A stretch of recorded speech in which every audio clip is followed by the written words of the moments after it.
The DART for myeloma is a study that was co-financed by Johnson & Johnson, and the study is basically on Daratumumab as consolidation after autologous stem cell transplantation or first-line therapy in multiple myeloma patients.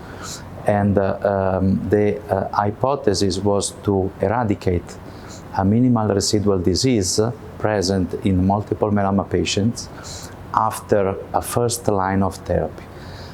We used Daratumumab for 6 months in the usual schedule way, and the first endpoint was progression-free survival after 6 months. We measured minimal residual disease with the next generation flow.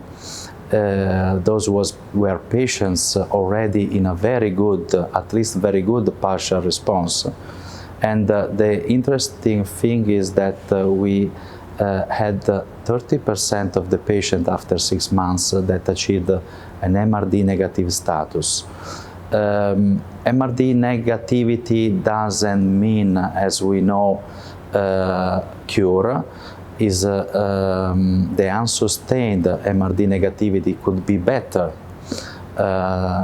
to measure a minimal residual disease, which means to look at other point in the history of the patient and that in which the patient can be MRD negative. Basically, patient could relapse after 6 months, but the interesting thing is that we had also other MRD negativity points in other patients during the 24 months treatment with Daratumumab.